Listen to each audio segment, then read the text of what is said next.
Olá, meus queridos, tudo bom?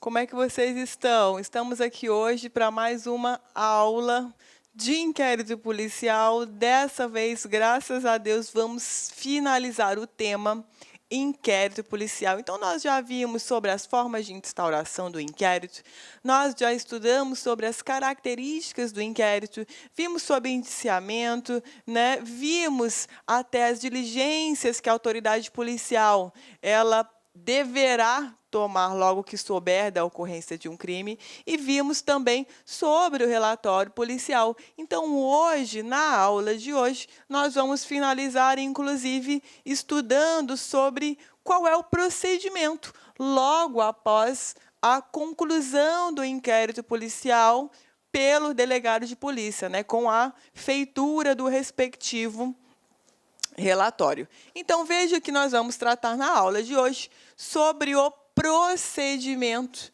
né, que vincula após a remessa desse inquérito policial ao juízo competente. Ou seja, você, como delegado de polícia, relatou o inquérito policial, remeteu para o juízo competente, que nós já sabemos e nós já estudamos na aula passada, né? O juízo competente lege-se, o magistrado, ele intermedia o trânsito do inquérito entre o Ministério Público e o delegado de polícia, embora ele não participe ativamente da fase investigativa, sob pena de violação ao sistema acusatório. Então, veja que qual é esse procedimento, o que vai acontecer, o que pode ser feito logo após a remessa desse inquérito policial. Então, veja que nós temos algumas variáveis. Então, primeira delas, se o crime for de ação penal pública, ou seja, titularizada pelo Estado, os autos eles vão para onde? Eles vão para o Ministério Público, óbvio, o promotor de justiça ou o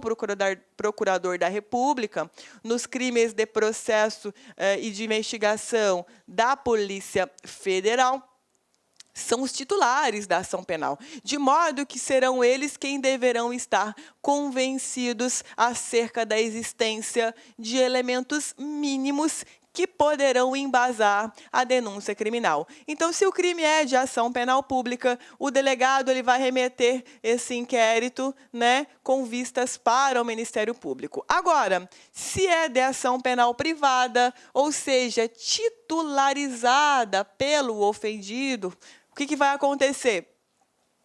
Os autos vão ficar em cartório, aguardando a iniciativa de quem? Da vítima, óbvio, é ela quem tem interesse em propor, nesse caso, a queixa-crime. O que é a queixa-crime, professora? A queixa-crime é como se fosse a peça paralela à denúncia criminal. Quando a ação penal é titularizada pelo Ministério Público, pelo Estado, ela é nominada de denúncia criminal. Quando ela é titularizada pelo particular, pela vítima, ela é nominada de queixa-crime. Mas lá na aula de ação penal nós vamos estudar bastante sobre elas. Então vejam vocês que essa, inclusive, é a disposição do artigo 19.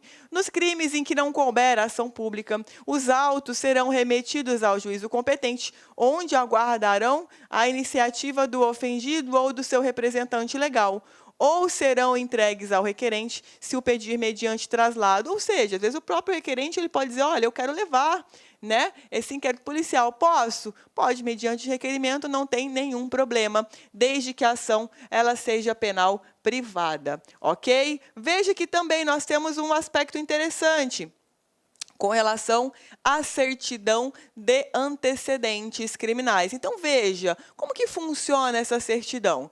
Então, a autoridade assegurará no inquérito o sigilo necessário à elucidação do fato ou exigido pelo interesse da sociedade.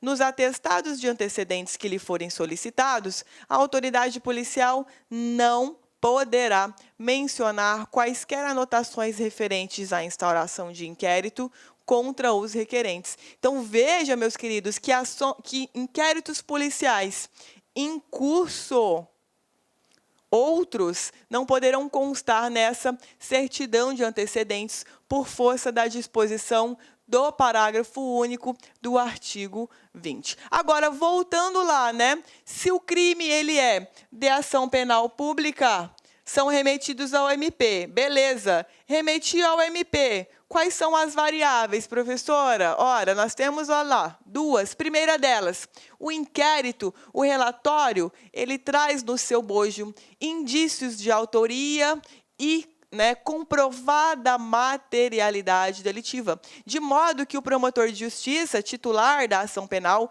ou procurador da República, titular da ação penal, naquelas ações que tramitam frente à Justiça Federal, vão se sentir seguros para propor a competente denúncia criminal. Então, nessa primeira hipótese, o promotor de justiça, o Ministério Público, ele vai poder apresentar, já propor a denúncia criminal, ou seja, o inquérito ele está fornecendo todos os elementos que são necessários para a propositura.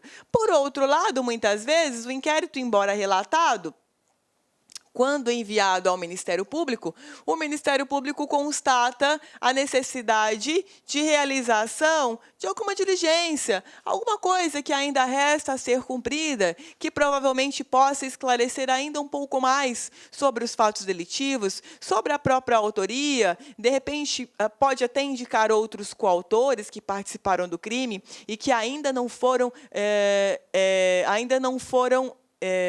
descobertos pela autoridade policial. Então, muitas vezes o promotor, o Ministério Público, recebe a denúncia criminal, a denúncia, não me perdoe, o inquérito policial relatado, mas ele fala, pô, ainda acho que tem diligência aqui para ser cumprida. De repente, se o delegado ouvir fulano de tal, isso aqui pode melhorar. Pô, de repente, passou batida essa perícia aqui. Acho que o delegado poderia fazer essa perícia grafotécnica, para a gente constatar se houve realmente a falsificação desses documentos. Então, vejam que, muitas vezes, o promotor, o Ministério Público, ele entende que ainda restam algumas medidas a serem realizadas. Nesse caso, o Ministério Público ele vai devolver o inquérito policial para o delegado, para que ele realize essas diligências que ele entender serem necessárias para o oferecimento da denúncia criminal.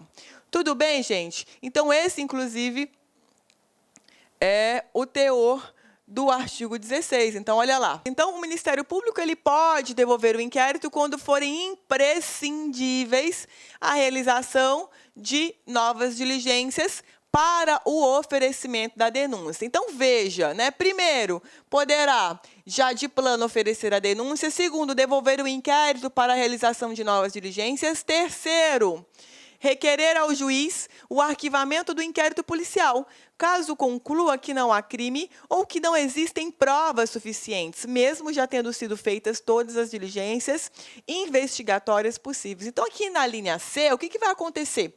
O delegado, aliás, me perdoem, o promotor, ele não possui elementos suficientes para o oferecimento da denúncia, ou seja, o inquérito, ele não conseguiu elucidar muito sobre o crime, tampouco indicar quem era o possível autor. E não se tem mais nenhuma diligência que seja possível, que possa eventualmente indicar quem tenha ou essa probabilidade daquele que possa ter praticado o crime. Então, o que o promotor ele vai fazer? Ele vai pedir o arquivamento para o juiz. Ele vai falar, olha, excelência, embora todas as diligências possíveis tenham sido realizadas pelo delegado de polícia, não se logrou êxito em identificar o autor do crime. De maneira que já transcorreram mais de 1 ano, 2 anos de instauração do inquérito policial, de modo que não se tem como evoluir nas investigações. Tampouco também se tem elementos mínimos para o oferecimento da denúncia criminal, razão pela qual eu vou pedir o arquivamento. Então, o promotor ele vai pedir que o juiz arquive os autos diante da impossibilidade de oferecimento da denúncia. Exemplo, vamos pegar lá, suponhamos que houve um furto, pessoal, no metrô. Então, o agente foi lá, subtraiu a bolsa da vítima, a vítima não viu, mas se deu conta depois que chegou na estação dela que estava sem bolsa, foi na delegacia, lavrou o boletim de ocorrência. O sistema de monitoramento eletrônico não conseguiu identificar que foi a pessoa que praticou o furto. Não se identificou de nenhuma forma quem foi aquele que pegou a bolsa dela no metrô diante do tumulto de pessoas que tinha na data dos fatos, de modo que não se tinha mais nenhuma diligência para se identificar quem era. Então, veja que, nesse caso, o promotor ele vai pedir o arquivamento do inquérito, justamente porque não se tem indícios mínimos de quem possa ter sido o autor do crime. Ou, muitas vezes, o próprio promotor ele vai se dar conta de que aquilo que está narrado no relatório, descrito no relatório, não vai constituir crime. Então, por exemplo, a pessoa subtraiu um par de tênis, avaliado em R$ 150, um furto simples, a pessoa não ostenta antecedentes, não é reincidente. Veja que, nesse caso, o promotor ele pode entender pela incidência do princípio da insignificância, de modo que, se incide esse princípio nesse caso narrado, o fato ele vai ser atípico. Então, não houve a prática de nenhum crime. Então, o promotor ele pode, com base nesse meu exemplo do princípio da insignificância, pedir o arquivamento por atipicidade da conduta. Então, vejam, meus queridos, que esse é justamente o teor aqui da linha C. Então, o delegado não, o promotor, né, o Ministério Público, primeiro, letra A, oferece denúncia, se não for possível. B, devolve o inquérito para novas diligências, se não for possível. C, pede o arquivamento por atipicidade da conduta ou porque não restou elucidado de forma alguma a autoria do crime, bem como não se tem mais possibilidades de evoluir na investigação. E aí nós temos letra D. Também o promotor do Ministério Público pode requerer ao juiz que decline a competência ou que suscite conflito de competência, caso avalie que o atual juízo não é competente para apurar o delito investigado. Como assim, professora? Ué, suponhamos que nós tenhamos um crime que é, no primeiro momento, de competência, inclusive para investigação, da atribuição para investigação da Polícia Federal e competência para processo de julgamento da Justiça Federal. Muito embora, né, nós vimos, né, na aula sobre características do inquérito policial, que o inquérito policial ele é uma peça de informação. Então, veja, embora a atribuição para investigação desse crime de tráfico tenha sido, da Polícia Federal, a Polícia Civil investigou muito bem e elucidou tudo o que precisava ser elucidado. Mas, quando ela remeteu para o promotor o inquérito, o promotor se deu conta de quê?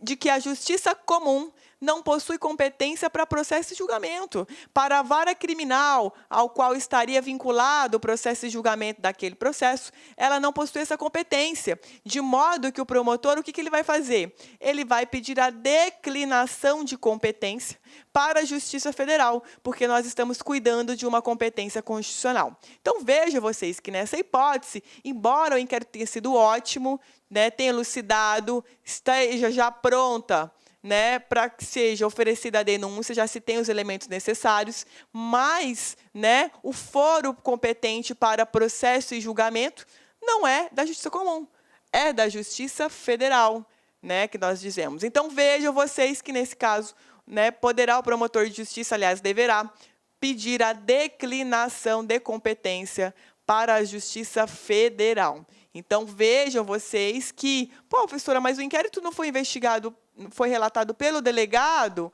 Tudo bem, delegado de polícia, não tem problema. Lembra que é uma peça informativa? Se essa peça de informação, mesmo tendo sido elaborada pelo delegado de polícia civil, conter os elementos suficientes, o procurador da República, ele, com base nesses elementos, vai oferecer denúncia.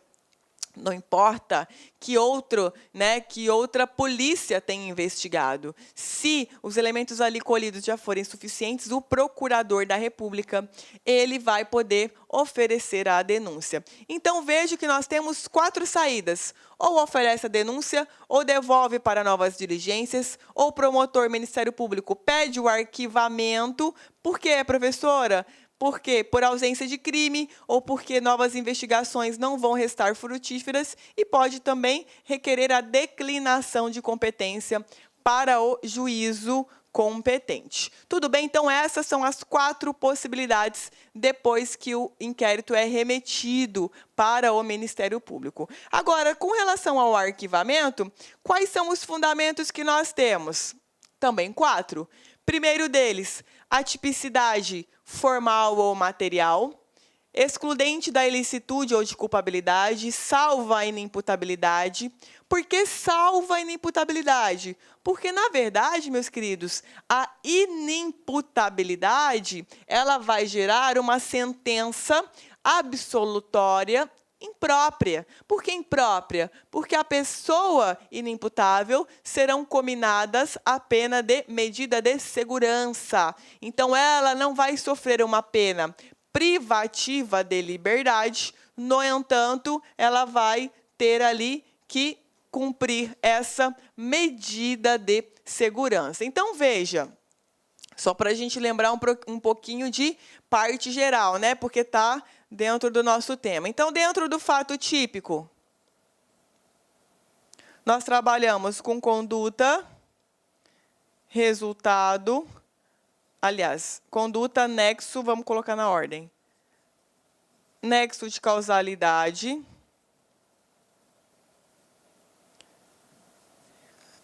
resultado e tipicidade. Material, formal. Então, veja, a tipicidade formal ou material, ou seja, alguma coisa aqui que vai desconstituir uma dessas duas. No meu exemplo da insignificância, lembra? Aquele princípio da insignificância, ele incide aqui dentro. Então, o promotor ele não vai propor a denúncia, ele vai pedir o arquivamento justamente por essa atipicidade. Se eu tenho excludente de licitude, quais são elas?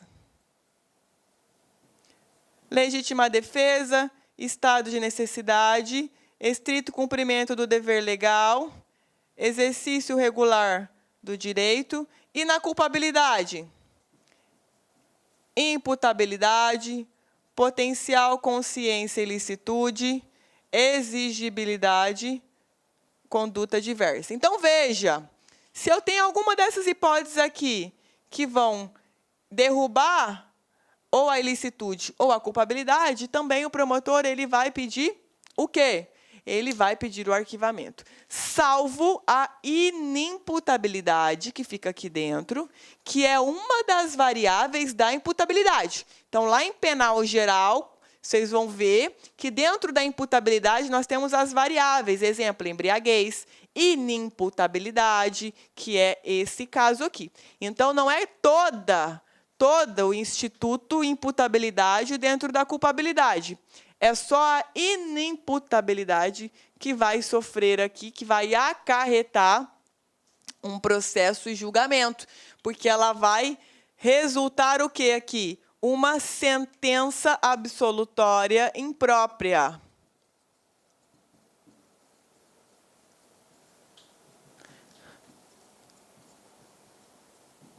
Que é uma medida de segurança.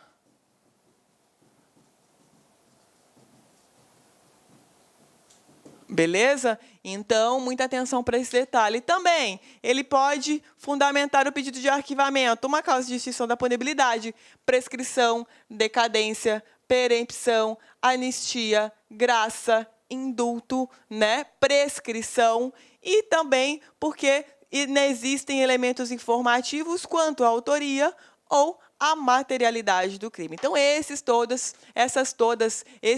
são os fundamentos possíveis para um pedido de arquivamento do inquérito policial. Tudo bem, gente? Copiaram? Vou apagar aqui para dar sequência.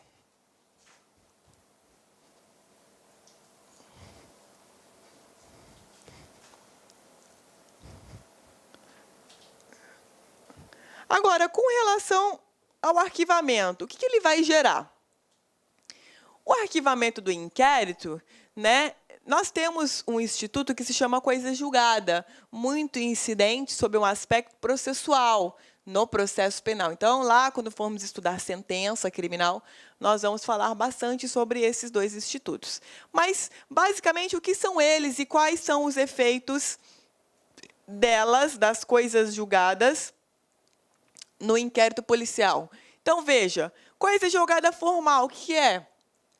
É a imutabilidade da decisão no processo em que foi proferida. Neste processo, não poderá ser modificada, mas em outro processo, sim. Por outro lado, na coisa julgada material, o pressuposto para que ela exista é a coisa julgada formal, ou seja, dentro daquela via processual, eu não mais vou poder discutir determinada pretensão. E aí, partindo dessa imutabilidade, nós vamos ter a formação também da coisa julgada material. Então, o que ela cuida? Ela cuida da imutabilidade dessa decisão fora do processo em que ela foi proferida. Então, a coisa julgada formal, ela aí torna a imutabilidade da discussão dentro do processo e a material, além de ser dentro do... Olá, meus amigos, minhas amigas, sou o professor Luiz Antônio Carvalho, com muito prazer, muita satisfação, estou aqui para fazer um convite muito especial para você que quer continuar estudando com a professora Laila. A professora Laila, professora aqui da Lá Concurso já faz algum tempo, nossa professora aí que nós temos muito orgulho de tê-la no nosso quadro. Ela gravou, entre outros módulos, uma isolada de Direito Processual Penal, é isso mesmo, né? Direito Processual Penal, da professora Laila, tá? Este curso, essa isolada da Laila, ela tem acesso aí de 30 dias, e durante 30 dias você tem aí o direito de assistir quantas vezes quiser e na hora que desejar. Professor, qual que é o investimento? R$1 por dia, é isso mesmo, né? Apenas por R$30 você vai ter direito aí a todas essas aulas de Direito Processual Penal com a professora Laila aqui na Lá Concurso. Então espero vocês, um forte abraço, fique com Deus, tchau, tchau.